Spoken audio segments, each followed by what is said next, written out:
প্রিয় পাঠক, আজ আমরা আপনাদের এমন একজনকে দেখাবো যে আমাদের এই প্রকাশনা জগতের গর্বিত অংশীদার। বাঁধন পাবলিকেশনসের সমস্ত বইয়ের প্রচ্ছদ এবং ইলাস্ট্রেশনের যে কাজ করে তিনি হচ্ছেন আমাদের সাইফুল ইসলাম পলাশ ভাই। তিনি আপনাদেরকে আমাদের এই প্রকাশনার ইলাস্ট্রেশন এবং কভার সম্পর্কে আপনাদেরকে কিছু বলবেন।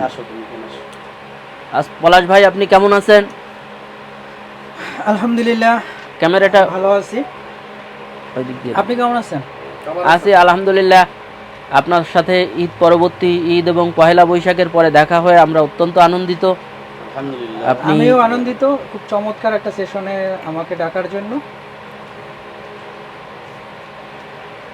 আপনি আমাদের তো এবার অনেকগুলি বইয়ের কাজ করেছেন, যে বইগুলি পাঠক মহলে প্রশংসা কুড়িয়েছে, যেমন আপনার আদর্শ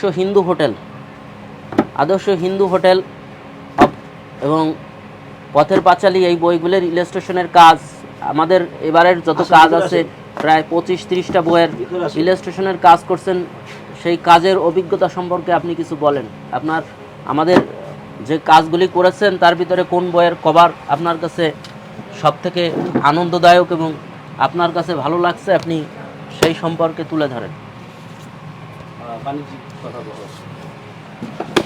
ধন্যবাদ মিস্টার শাহরুল আলম শাহী। আসলে একজন আর্টিস্ট বা একজন শিল্পীকে যদি বলা হয় যে আপনার কোন কাজটা সুন্দর হয়েছে, এই কাজটা আসলে এই কথাটার ব্যাপারে আসলে মন্তব্য করা একজন আর্টিস্টের জন্য মানে আমি মনে করি অনেক ডিফিকাল্ট ব্যাপার। কারণ প্রত্যেকটা আর্টিস্ট তার যতগুলো কাজ করে সে চিন্তা করে এটা তার কাছে নতুন একটা কাজ এবং সে ওইভাবেই শুরু করে এবং ওইভাবেই কাজটা করে। এই ক্ষেত্রে আমি যদি মানে বলতে যাই যে আমার এইটা সুন্দর ওইটা সুন্দর হয়নি, এইটা আসলে খুব আমার জন্য পার্সোনালি বলা অনেক কঠিন। কিন্তু এগুলো বলতে পারবে যেমন পাঠকরা, প্রকাশকরা, যে এটা আসলে কতটা সুন্দর হয়েছে। এরপরেও আমার মনে হয় যেমন অনেকগুলো কভারের ভিতরে এখানে আছে, যেমন এখানে চোখের বালি আছে, এটা অনেক সুন্দর। এরপরে আদর্শ হিন্দু হোটেল, এটা কবিতার বইটা একটু দিয়ে প্রচ্ছদ, এই বইটা একটু অনেকগুলো প্রচ্ছদ এখানে আছে। যেমন এখানে আছে যেমন মানিক বন্দ্যোপাধ্যায়ের সেরা গল্প, তারপরে জীবনানন্দ দাশের কবিতা সমগ্র। এই প্রচ্ছদগুলা মানে খুব আমার কাছে পার্সোনালি অনেক সুন্দর লাগে। আর এর ভিতরেও সবচেয়ে মানে একদম হালকা কালারের ভিতরে যে প্রচ্ছদটা আমার কাছে পার্সোনালি অনেক বেশি ভালো লাগে সেটা হলো পথের পাঁচালী। এবং আমি যতদূর জানি এই প্রচ্ছদটা মোটামুটি পাঠক প্রিয় হয়েছে। মেলার মাঠে অনেকেই এই প্রচ্ছদের জন্যই অনেকেই বইটা খুঁজে বেশি এরকম আর কি। আসলে অনেকগুলো কভারে এরকম আছে যেগুলো আসলে কি বলবো, অনেকটা মনে করার মতো বা বলার জন্য। এরপরে বাচ্চাদের ভিতরেও কিছু কাজ করেছি আমি বাঁধন পাবলিকেশনের, সেগুলোর ভিতরেও বলার মতো অনেকগুলো কাজ আছে। এখানে সুন্দরবনের উপকথা বইটা দেখতে পারেন, সুন্দরবনের উপকথা বইটা পাঠককে দেখাইতে পারেন। এই বইটা একটু সুন্দরবনের এই পিছনে এই পাশে এই হাতের বরাবর, এই পাশে না, এই যে পশ্চিম দক্ষিণ দিকে এই বরাবর আমার আঙ্গুল বরাবর। হ্যাঁ এইটা, হ্যাঁ সুন্দরবনের উপকথা, এই বইটা আছে। যেমন এইটা বাচ্চাদের একটা বই আছে সুন্দরবনের উপকথা, এই বইটাও অনেক চমৎকার একটা বই। এই বইটাও বাচ্চারা খুব পছন্দ করে।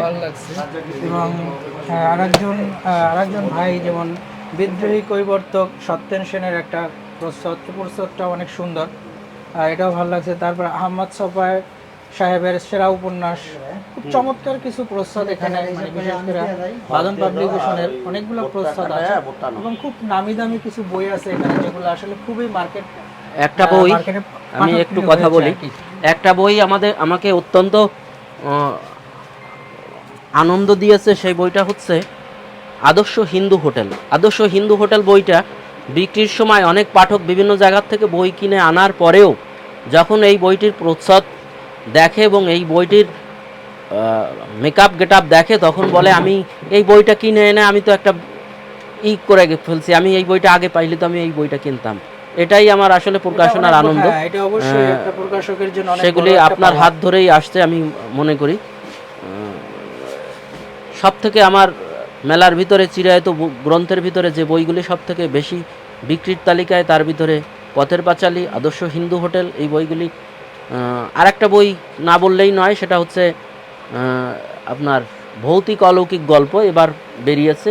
মানিকের সেরা গল্পটাও, বিভূতির সেরা গল্পগুলিও মেলার কাটতির তালিকায় বলবো যে শীর্ষে অবস্থান করে চিরায়ত গ্রন্থের ভিতরে।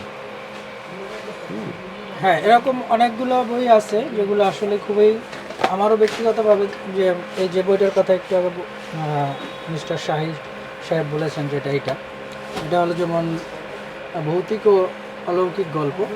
এই প্রস্তাবটাও ডার্কের উপরে, মানে আই মিন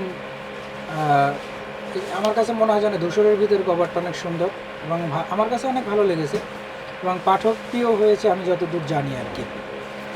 যাই হোক, আসলে আমরা যারা এই কাজগুলো করি, প্রস্তাবের ক্ষেত্রে বা ইলিস্ট্রেশনের ক্ষেত্রে বা বই ফরম্যাটিংয়ের ক্ষেত্রে আমরা যে কাজগুলো করি, আমরা আসলে মূলত ফুটিয়ে তোলার চেষ্টা করি আসলে পাঠক কী চায়, কোনভাবে পাঠক এটাকে পছন্দ করে, এভাবেই আর কি। এরপরও আমি মনে করি তার পরবর্তী রিয়াকশনটা মূলত পাঠকরাই দিয়ে থাকেন, যে এটা আসলে কেমন হয়েছে। যদি একটা পাঠক আমাদের প্রস্তাব বা বইয়ের টোটাল গেটআপের ব্যাপারে, আমাদের ব্যাপারে ভালো কোনো মন্তব্য করে, তখন আসলে এটাই আমাদের জন্য সবচেয়ে বড় পাওয়া আর কি, বা আমাদের বড় উপহার বা সাকসেস যেটাই বলি আমরা, এই আর কি। ধন্যবাদ পলাশ ভাই, আমাদের মাঝে সময় দেওয়ার জন্য আপনাকে অসংখ্য অসংখ্য ধন্যবাদ। আপনি ধন্যবাদ, ভালো থাকবেন, সুস্থ থাকবেন, আপনার উত্তর সাফল্য কামনা করি। আমি বিদায় নিচ্ছি, আপনিও পাঠকের কাছে বিদায় নেন আপনার সংক্ষিপ্ত বক্তব্য দিয়ে। সর্বশেষ আমিও বাঁধন পাবলিকেশনসের প্রকাশনা সংস্থার সাথে সম্পৃক্ত মোহাম্মদ শাহরুল আলম শাহীকে ধন্যবাদ জানাচ্ছি এরকম একটা সেশনে আমাকে আমন্ত্রণ জানানোর জন্য। এবং সর্বোপরি আমি পাঠকদের কাছে কৃতজ্ঞ যে তারা আমার নিজের হাতে কিছু করা কাজগুলোর ব্যাপারে তাদের সুন্দর সুন্দর মন্তব্য আমরা অলরেডি পেয়ে গেছি, যারা এগুলো খুব পছন্দ করেন। আপনাদেরকে অনেক অশেষ ধন্যবাদ, কারণ আপনাদের অনুপ্রেরণা, উৎসাহ আমাদেরকে সামনের দিকে এগিয়ে নিয়ে যাবে। আর সবচেয়ে বড় বিষয়টা হলো, আপনাদের কোনো কমেন্টস থাকলে বা কোনো আরও কিছু উপদেশমূলক কোনো থাকলে আমাদেরকে আপনারা জানাতে পারেন। আমরা চেষ্টা করব সামনের দিনগুলো আরও সুন্দরভাবে আপনাদের কাছে এগুলো প্রেজেন্টেশন করার। ধন্যবাদ সবাইকে। আসসালামু আলাইকুম ওয়া রাহমাতুল্লাহি ওয়া বারাকাতুহু।